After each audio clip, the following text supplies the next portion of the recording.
Good morning, boys and girls. Back at it with the Wild Robot Escapes, Chapter 11.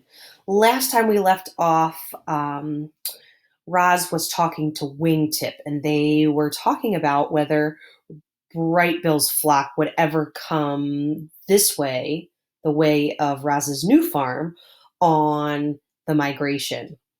So here we go. Doubtful, said Wingtip. It sounds like his flock takes the eastern flyways.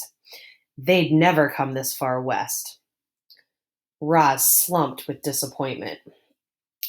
However, we geese are full of surprises, added Wingtip. I'll promise you this, Roz.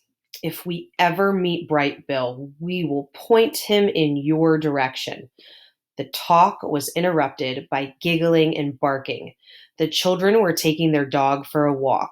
Roz couldn't be seen chatting with geese, so she whispered a quick goodbye to her new friends and went back to work. And when she looked down at the pond later that day, she saw that the flock was gone. Chapter 12. Homesick Robot. We all feel homesick at one time or another. Even the robot felt something like homesick. Roz belonged with her son and her friends on her island. She was determined to find her way back there. But how? If the robot was seen doing anything unusual, Mr. Sharif might have her destroyed. Roz had to be careful. So she calmly went about her farm work day in and day out. But all the while, the homesick robot was secretly planning her escape. Chapter 13. The Electronic Signal.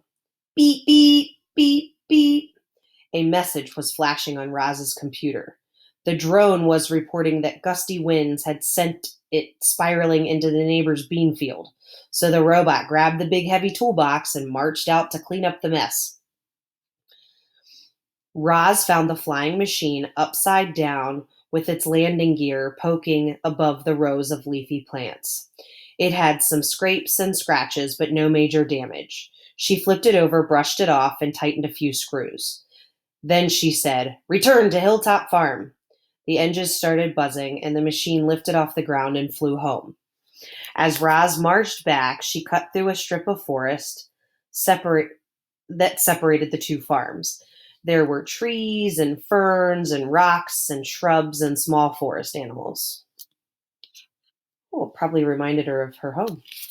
It was a little piece of wilderness. And suddenly the robot was thinking of that wild island she missed so much. Someday she would try to run away and return to her true home. Was this the moment for her escape? Could it be as easy as sneaking off through these trees? No, it couldn't be that easy. Ahead on the other side of the trees, Mr. Sharif was sitting in his pickup truck watching Roz.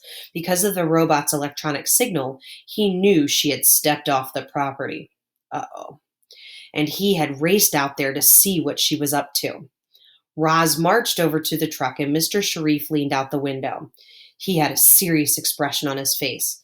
"Don't ever leave the property without my permission. Understand?" "I understand," said Roz. She understood all right. She understood that she was always being watched. She understood that she was trapped on Hilltop Farm. Chapter 14. The Sad Truth. That night, while everyone else was sleeping, Roz stayed up with her computer and researched sneaky subjects. She looked for diagrams of her own body and for maps of the area and for any news that might help her escape, but the robot found nothing. The computer only let her access information about farming. She was cut off from the outside world.